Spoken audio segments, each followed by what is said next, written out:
This podcast is part of the Big Heads Media Podcast Network. Go to bigheadsmedia.com for more great podcasts. On this episode of BiCurean, we asked Matt Mooney to join us to talk about his recent experience with social distance enforcement. We explored with him the balance between public safety and personal liberty. Hi, I'm Erik. And I'm Aicila. And together we are the hosts of the BiCurean podcast. BiCurean is our answer to the polarizing culture we live in. Tired of feeling under siege and looking for ways to get involved? Then come be a part of a different way of thinking. Everything from politics to geek culture to current events that polarize us as a society, we explore multiple ways of looking at things. Did you know we have a listener support program? We set up a link where you can quickly and easily support our show. The whole thing will take about 60 seconds. The link is glow.fm/BiCurean. That's glow.fm/BiCurean. We're asking for $5 a month, but you can contribute as much or as little as you like. If BiCurean is a part of your day or week and you love what we're doing, please visit glow.fm/BiCurean and support us any way you can today. Welcome to the show. Today, we're excited to introduce you to Matt Mooney. He's been creating a little bit of a stir throughout local Colorado, even national, and I hear international media. Why is that, Matt? And I admit, and I kind of mentioned this to Matt right before we started recording, that since the time we talked to you, like I've seen your name everywhere. So Please introduce yourself and give us a little backstory. Yeah, and why is that happening?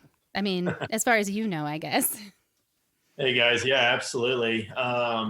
So a little bit of background about myself. You know, I'm a disabled combat veteran. I served in the Army for 7 years. Got out of the Army and decided I was going to become a state trooper. So I did that for about 3 years, and then that was about the time the whole Trayvon Martin thing happened, and there was a lot of turmoil. My daughter was just born, and it wasn't a very good time to be in that profession. So I got out, and now I own a construction company. So, yeah, as far as the international viral sensation that has ensued, it's been crazy. And I think part of the reason it's become such a viral sensation is it has a little bit of everything for everyone. You know, it has the sports reference, it has the family involvement, it has the, whether you fall on the left or the right party. It's got a little bit of everything in there. Well, maybe you can actually, just for the benefit of our listeners that haven't read the story or seen it, I would love to hear your story of what happened from the horse's mouth. Yeah. So this event took place on Sunday the 5th, about 4:30 in the afternoon. A beautiful day outside. It was about 69 degrees. I got a 6-year-old daughter, and she's been cooped up in the house like everybody else, kind of trying to do the right thing, and she needed an outlet. So we went to the park, and we knew that the park or the open space or whatever you want to classify it as was open. The press release put out by Brighton basically stated to the effect of, park equipment, basketball, picnic areas, all that, anything where people can gather and is city-owned equipment is off limit. But it also stated in there that open spaces were still accessible for walking, biking, hiking, or other similar activities. The signs that were posted at the park were kind of along the same lines. It stated it was a park closure, and then in the fine print at the bottom, it said the park is still open for groups of 4 or less as long as you practice social distancing. So park, open space, technically we were in an open space, but regardless of what you want to classify it as, we were in the right to be there. So I'm throwing the ball back and forth with my daughter. She's kind of interested in t-ball, softball, so we were just having fun. Next thing I know, I hear a gentleman speaking to my wife and, saying something along the lines of the park's closed and we all have to leave. And I kind of look up and I see 3 Brighton officers there and then 2 cop cars parked on the street. And they're telling everybody that they have to leave. So I kind of, pose the question, why, we're allowed to be here. It's an open space. They kind of fired back. It's closed. I wasn't trying to argue with them. And that's the key thing here. Like, I wasn't there to argue, but I wasn't just going to give up my rights. So I told them, I was like, look, I'm not leaving. You can write me a ticket, but I'm not going to leave. So about 20 minutes go by, and in this 20 minutes, there's one officer on the phone with the supervisor. One of the officers walking around to everybody else that's in the park. There's a couple small groups spread out. Everybody's social distancing, and he's kicking everybody else out. And I'm still playing with my daughter. I get on the phone and I send a Facebook message to my neighbor, friend of mine, and he's also a city council member for the city of Brighton. And I'm just like, hey, to what extent are the parks closed? And he's like, well, the equipment's off limits, but everything else is fine. So going into this, I knew what I was allowed to do. And I just confirmed it with a city council member who was in charge of the emergency declaration and everything else that pursued. And so after 20 minutes, these officers come back and none of them are wearing masks. None of them are wearing gloves. And they're like, we need your identification. I was like, well, I've done nothing wrong. Colorado state law states, and it's federal law as well, that unless the officer can articulate reasonable suspicion that I am about to commit a crime, am committing a crime, or have committed a crime, that I have no obligation to talk to them. I have no obligation to identify myself. It's a consensual contact. So knowing this from being a state trooper and kind of my experience and training, I tell them, I was like, I'm not giving you my identification. I'm not giving you anything. So they argue back, well, you told us to write you a ticket. We can't do that without your ID. I was like, well, I've done nothing wrong. So they were 100% willing to write me a $500 misdemeanor citation, summons into court, prior to this. And then when I, did not give them my information, the story kind of continued. So the argument ensues and it becomes a pissing match between me and the cops, and they're, arguing back and forth about whether the park's closed. I'm telling them, this is an open area. We're allowed to be here. They tell me there's signs posted that state it's closed. And I even challenged the officers. I was like, do you know what the sign says? And all they could tell me was it's closed. So they're like, if you're not going to give us your identification, we are going to put you in handcuffs. We are going to take you down, process you, and book you.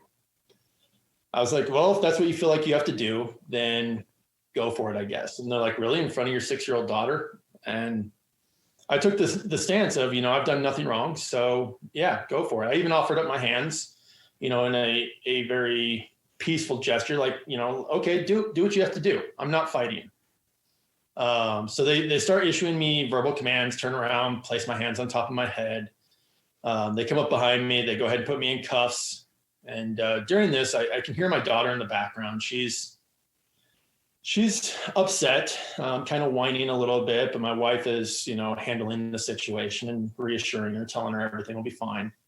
So they walk me up to the patrol car. And as they're doing so, my friend and city council member kind of pulls up at this time. So he sees me in handcuffs being put in the back of the patrol car.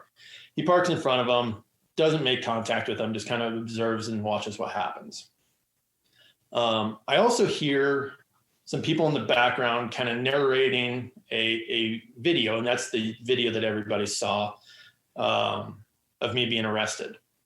So I hear everything happening, but I can't see anybody because I have my back to them. I get put in the back of this patrol car for about 10 to 15 minutes. One of the officers is on the phone. The other two are laughing and joking, having a good time. Still no gloves, no masks, no PPE whatsoever. And after about 10 to 15 minutes, they open the patrol car and they're like, hey, we're going to have you step out. I'm like, okay, that's kind of weird, but sure. So they get me out, they get the handcuffs off, and they start to give me this line about, these are trying times, information's constantly changing. We agree this is an open space. We agree you've done nothing wrong, so you're free to go. And I kind of, I'm irritated at this point, but I'm still being peaceful. And I just kind of fire back with, I get these are trying times. I get information is changing, but at what point do your constitutional rights become new? Because they're not new to me. And their only response was, we're following directions. We're following what we're told to do. So, I was free to go. They didn't offer an apology. They didn't offer anything. And then the social media storm ensued, and the storm within city council, because the person that was recording the video, I had no idea who he was. I knew his name. Now that I've seen the video and stuff of Kirby Whalen, I knew his name because he used to be a city council member, but I didn't know who he was. So he immediately got on the phone with a current city council member and was demanding information of, what is really going on. And I believe that because of the quick response of him and my neighbor and everybody that was involved was probably the only reason I didn't go to jail. Mm. Yeah. Yeah. That makes sense. I mean, to hear the story, I mean, I admit I'm floored. I've been hiking around, and we do this show from Denver. We're in the same state. So in a lot of ways, Brighton sounds like they were doing something slightly different, but not really, than the whole state. And there's a trail outside of my house that actually I've kind of walked away from going on some evening walks because it's the Cherry Creek Trail, and it is packed all the time. It's like one of the most popular trails there is. And there are times when I'm not even sure I feel like I can avoid people enough to walk on it. So obviously there's something was very unique going on in Brighton at the time. Well, it's not actually in part of what drew me to your story specifically, Matt, and I telling you that before we started, is I really appreciated that you had kind of a balanced and calm view of your experience. And the reality is this is happening across the country. People are being arrested and charged and cited for legal behavior. There's a certain amount of government overreach that's occurring. And I agree with what the police said. These are uncertain and trying times. Our direction for law enforcement is not necessarily as clear and good as it could be. And they're human beings that have the capability of reasoning and using their sense. Laying hands on someone without masks or gloves and arresting them absolutely increases exposure, period, end of story. There is no sense to that option. There's a sign they could have read, like they had more opportunities for making good choices than a lot of the other scenarios that I've read about across the country. And I do acknowledge they have a difficult task. I'm not trying to get down on them. And this tension between the importance of public safety, which I agree is critical, in terms of also acknowledging the importance of personal liberty, which is equally critical. Governments aren't great at giving power back that they've taken. So just to say also, like, this isn't uncommon, unfortunately, and it's very concerning that people are being arrested and cited for legal behavior when they are not committing any infractions. They are respecting the public safety laws. Right. Yeah, it's a very challenging time because, like I wasn't there to cause issues for the officers, and even after the event, like I posted on my own personal page that I take some of the blame off of the officers that were involved, and it needs to be shared equally between the supervisor that they were on the phone with while they were trying to figure out what to even charge me with. It needs to be shared to the police chief or the acting police chief at the time. It needs to be shared with, the city manager who was directing the acting police chief, and as well as city council. The communication was not there on all levels. I think you just nailed it, and it kind of leads me to my next question for you. But yeah, I think there's a real lack of clarity. I mean, I'm trying to follow the news and see what's coming down from Jared Polis, from the federal government, from the mayor of Denver, because I am in Denver city limits. But likewise, like what's going on in other jurisdictions, if I should leave, what can I expect if I have to walk across the street from my house to Aurora, because I'm literally on the edge. And it's not entirely clear. And I think that's part of it. So, do you feel like in this case, like the lack of clarity is what led to it? Are they scared? Like what was your feeling about why it maybe escalated? That's a hard question. And I know I'm asking for your opinion on something you were involved in, but you said you took some of it off of them, but I mean, to what extent were they maybe, still at fault for how they were reacting to a scary situation? Yeah, I mean, I absolutely believe there's, a lot of fear, not only in the public, but as well as, the officers involved. But it's important to note that, part of their oath when they become an officer is to defend the Constitution of the United States. Same oath I took and every other officer took. So yes, it takes some of the blame off of them, but there is a line. And I feel they definitely crossed that line, between lack of common sense of we're really going to put a dad in handcuffs for playing t-ball with his daughter to, they're just doing what they're told. And it kind of relates back to the Nuremberg trials, where the Germans are just, we're doing what we're told. It also kind of relates back to when I was a state trooper. If I didn't know a law in its entirety, I did not pull somebody over. I did not cite them. I did not do anything until I was well educated and I knew exactly what everything entailed. Reading the police report after the fact, it was very clear that these officers had no idea. The fact that they say that they had to call their sergeant and try to decide what to even charge me with is clear proof of that. Yeah. I was reading, so this is a great quote from Marion Kashian. She's the senior staff attorney at the Brooklyn Defender Services. So obviously in New York, they're dealing with this. It's a much more highly dense area with a higher level of infection. And what she said was social distancing is absolutely a critical measure, but our knee-jerk reaction to problems as a society tends to be criminalization.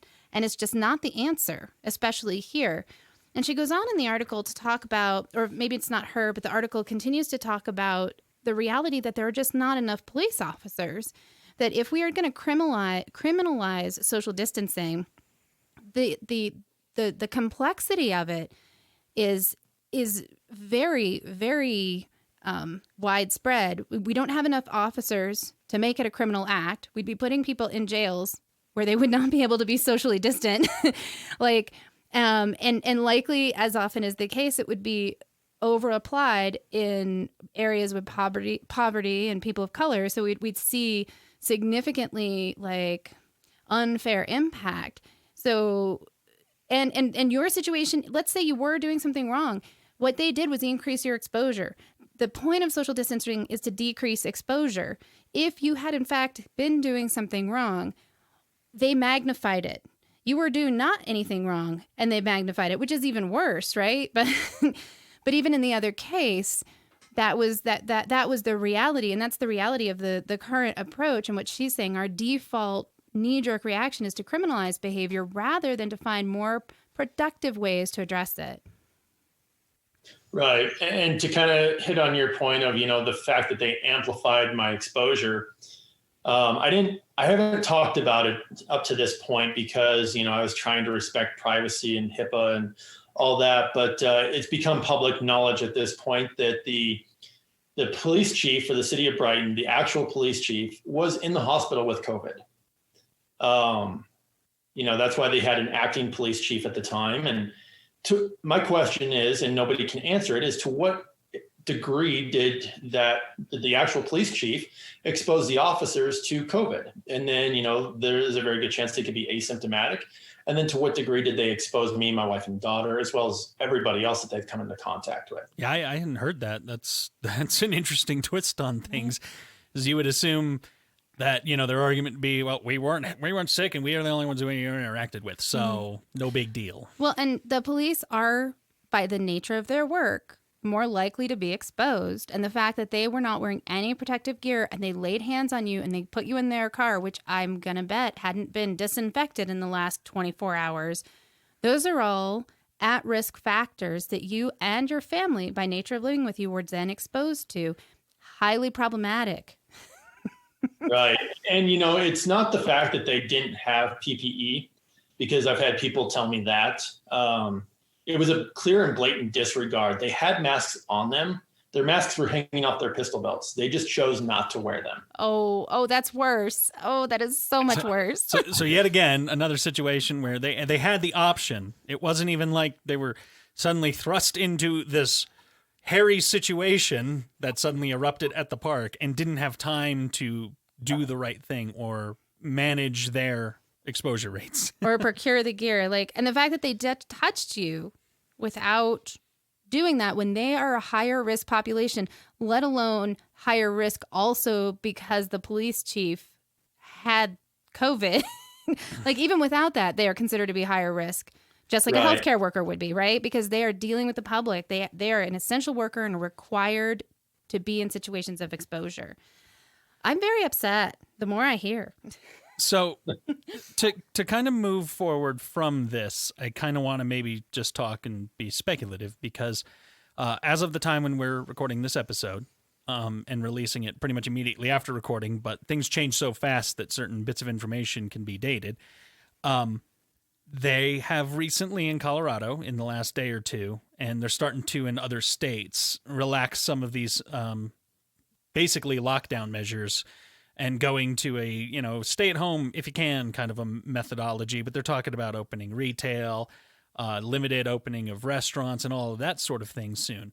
And I think that this is really going to come up because if it was confusing during this situation when pretty much everything was shut down, I think it's about to get even more confusing when cops have to potentially stop at a retail store and make sure it's only at half of its capacity at any given time. Or same thing with restaurants that they're talking about will be allowed to operate but at half capacity. Well, I mean, they're going to have to come up with some kind of standard that they can communicate for behavior that is more... I feel like the standard that you expressed around the Brighton Parks was fairly straightforward for fewer socially distant. However, obviously that was potentially too complex. So how are we going to then create something a little bit better than what you went through in an even more complex situation? Yeah, why don't you tell us? You're the new expert, by the way. we dubbed thee the expert. I am nowhere near expert on any of this. I think it's going to be very difficult. And me and my wife were having a conversation about this the other day. Even with the stay-at-home orders being, fairly simplistic in the way that they were, and like you hit on a little bit before, we don't have enough cops. So how are cops able to determine who's essential? If you're driving around and get pulled over, because there was some cases of that and cops were just, trying to determine that, who are they to determine? They don't have the resources or the ability. They don't have the knowledge of every business out there. It's very difficult. And I think it's going to get a lot worse. It's going to get very confusing, like you guys were saying. And I don't know what's going to happen. Yeah. I appreciated when I watched Governor Paulus. I used to work with him on issues a long time ago. And so I have a lot of personal respect for him. And I feel like, his approach, for the most part, has been really clear to say, these are the rules and we as citizens need to be responsible for them, right? Like the way that you and your wife and your daughter were like, okay, we're maintaining distance. We're not getting on the gear. You're following the public safety rules. We all have to take that on as citizens. And the challenge that you faced was obviously that you took it on and then you intersected with authorities who tried to take away part of your liberty around it. But in the end, it's, what he was saying in one of his conferences was you're not getting away with something. If you decide to have a backyard party, this isn't you getting away with something. This is you putting people in danger. And we have to really make that more clear that you might not feel sick. You might not think you're sick, but flagrantly ignoring these public safety suggestions or in different cases, actual enforcements. It's not about you. It's not about you getting away with something. It's about you making sure you're not spreading the virus to other people because you don't know if you have it. I think we need more tests. This is not a revolutionary idea. People need to be able to get tested to have some understanding of whether or not they're sick so they can make a more informed choice. And that's a completely different concern. Until we have those tests, we kind of have to assume we're sick because we don't have another way of engaging with people. And then we have to make choices based on that. Do I really want to get you and your daughter sick? No. Therefore, we will stay 6 feet apart if we run into each other, right? That seems to be the way to be responsible for both my liberty and my contribution to public safety. But I'm curious for you where you land on that And if you have a difference of opinion, then we can like just talk about it. Yeah, absolutely. And, I respect everybody's opinion, and, to each their own, kind of like we discussed before. And, my opinion's slightly different. But again, it's finding that balance. So, I don't necessarily assume everybody's sick. There's allergies going on right now. There's all kinds of stuff. And it's hard to determine just because somebody coughs or sneezes to say they have COVID. I agree. Testing should be more readily available to those that want it or need it. There's people talking, we can't reopen the government until there's more testing. I don't necessarily agree with that. Again, it's finding that balance. So, when I go out to stores and stuff like that, I'm not necessarily wearing a mask. There's conflicting information on masks and gloves and everything else out there. But for the respect of everybody else and, their opinions, I practice social distancing. I give them, the 6 feet or more, and try not to encroach on, what their thought process is or what their beliefs are. Just like, I would have hoped that people would have respected my decision to take my daughter and family to the park. But what it came down to was somebody called in and complained that we were there. Yeah. And that's,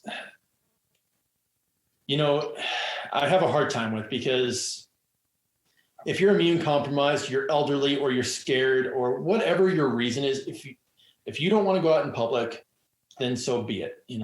Stay home, do your thing, but don't take away my rights and my liberties to do my thing.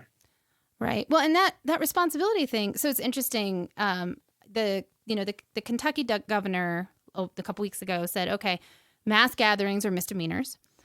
And there were like 6 churches in the state of Kentucky that decided they were going to hold Easter services. And he said, okay, I don't want you to. And we're going to have police officers there taking license plates. And everybody who attends a service is going to have to self-quarantine for 14 days. And my dad and I are close, and he's a fairly religious guy. And he and I were having a chat, and he's like, that's just ridiculous. And I'm like, it's personal responsibility. They absolutely have the right to attend what is essentially an illegal gathering that causes a public safety issue. And they get to bear the consequence of it. They need to go home and take 14 days of self-quarantine. That's fair. It's fair for them to take responsibility for quarantining themselves after they've chosen to do something that is essentially dangerous and might not affect. That's the problem with this disease. Like the 500 people that go to that service, they could get it and not get sick in a way that's even obvious and pass it on to other people who could die. And so, I'm not saying they don't have the right to go to church. I think it might be fine for them to maybe practice, their faith in a different way, but that's their decision. Then they have to bear the consequence of it. They have to bear the consequence of exposure and not send that consequence out to other people. And that's what I mean by saying, if you assume that you're sick and you wear a mask, because masks prevent you from spreading it more than they prevent you from catching it. So you were exposed as police officers who were exposed to their boss. Those police officers should have been wearing masks because they're exposed to their boss. That makes them less likely to spread it. That's a socially responsible behavior on their part. It's not a limit on their personal freedom.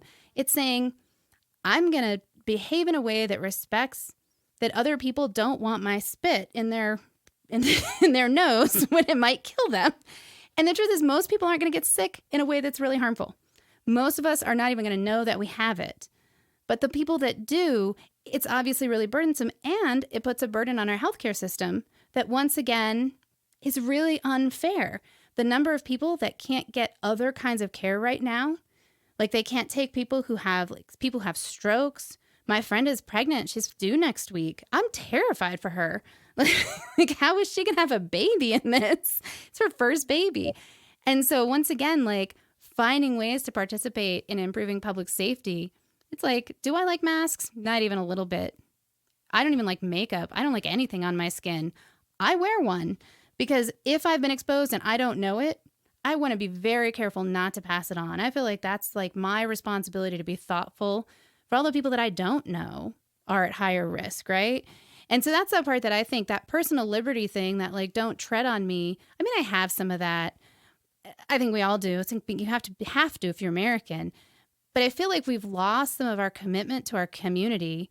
You know, like I don't want anyone I'm close to suffer pain and die for any reason, but especially because I decided that like running around licking microphones was like worth it or whatever. I don't know.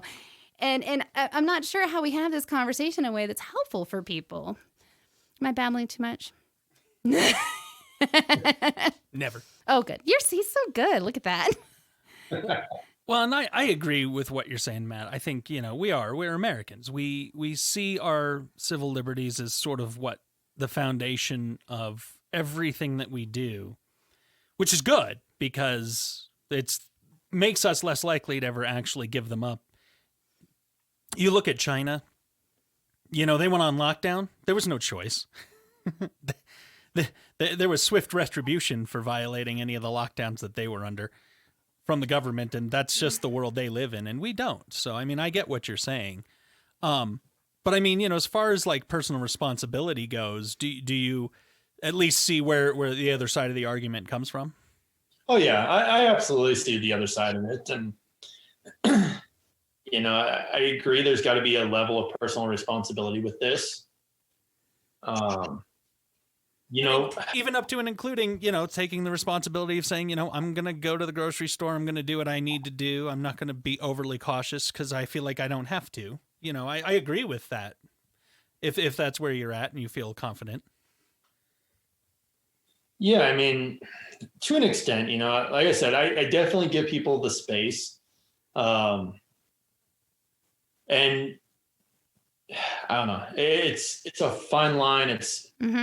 It's a very controversial topic, and to each their own. But I promise not to jump on you. I'm genuinely interested. It sounds like you're worried that maybe we do. It sounds like we might come at it from a different perspective. And then part of the point of the show here is I'm passionate about what I believe, and I want you to show up with your passion. And if we have a difference of agreement, that's okay, because I want to live in a world where people actually express themselves and they aren't afraid that being passionate about their perspective is going to lead to some sort of weird social punishment.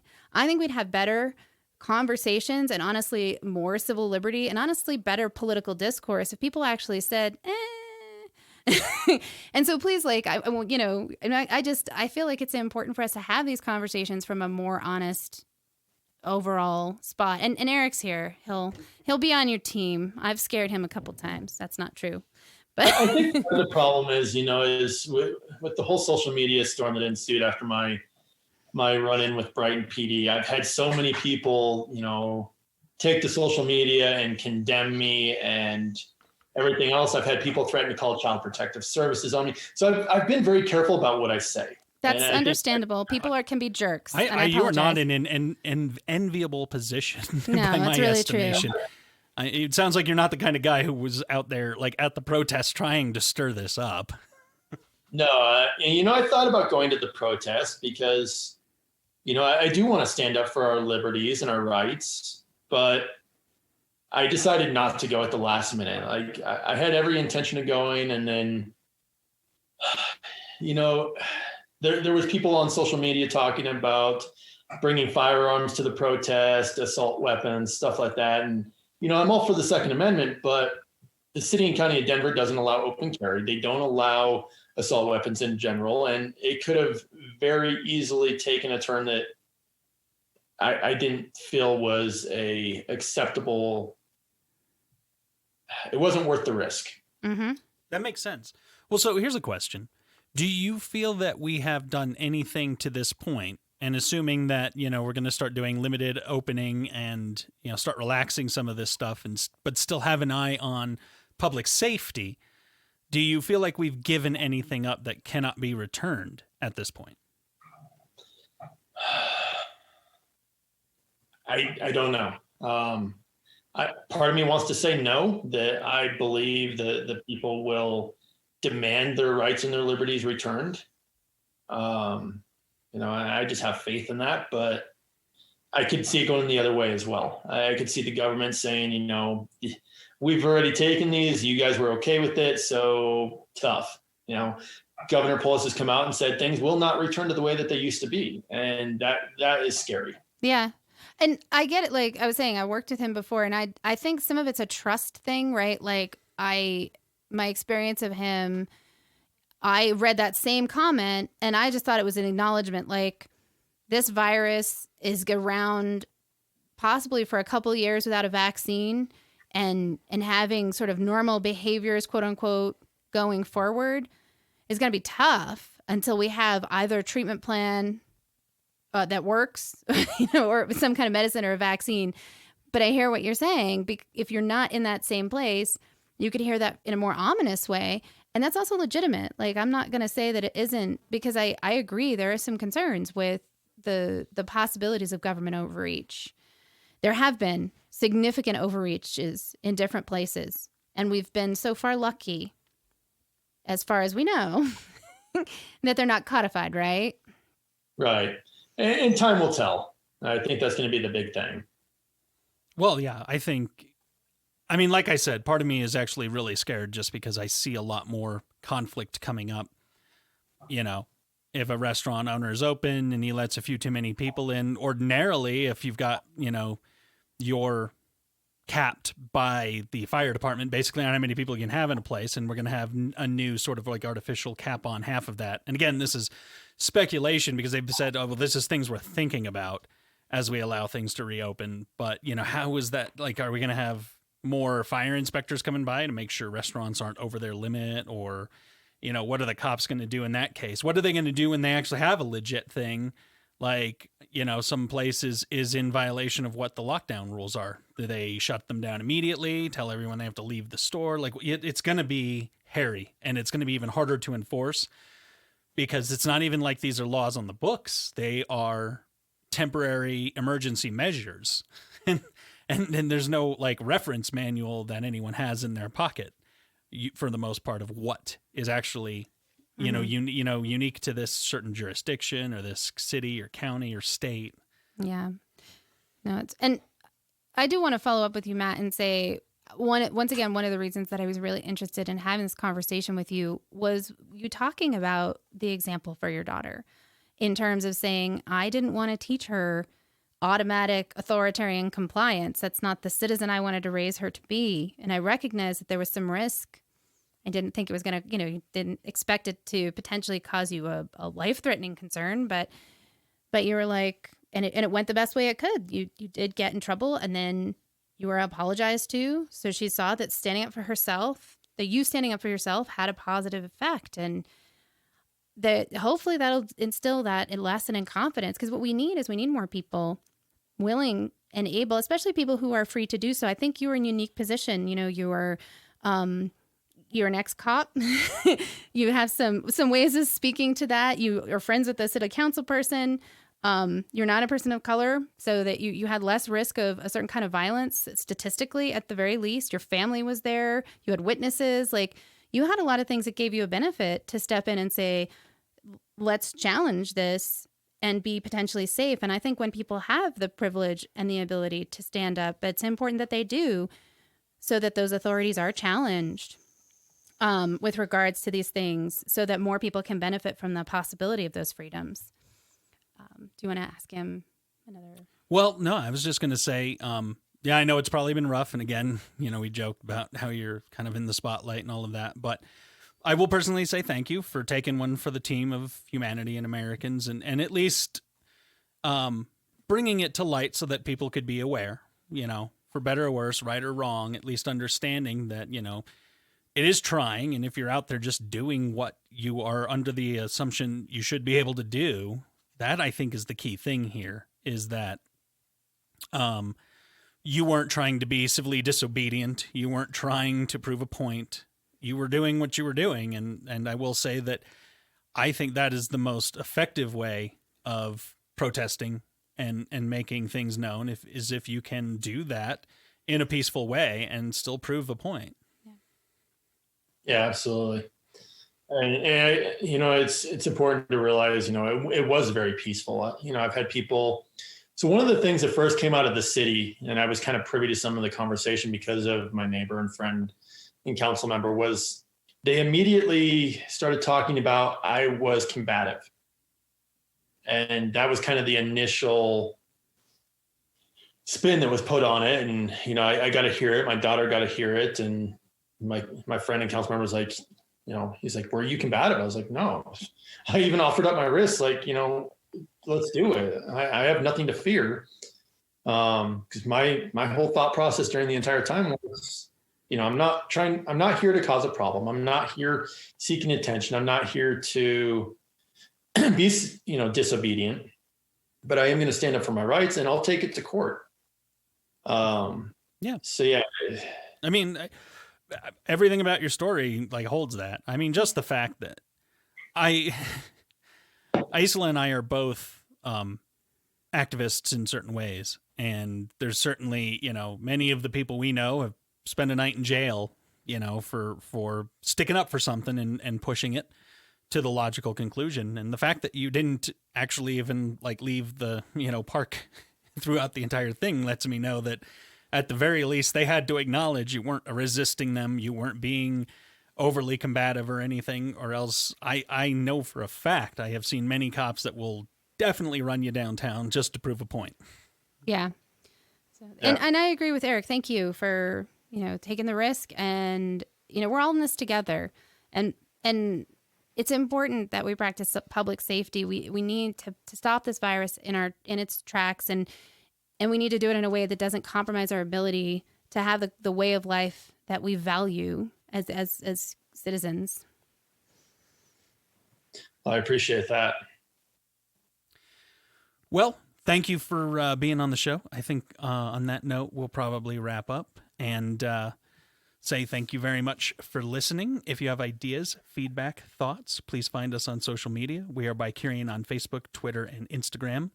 Or you can give us a call at 720-507-7309. And of course, you can always email us at podcast@BiCurean.com. And if you like what we are doing, please tell your friends about us or share the episodes you find most interesting. Thank you.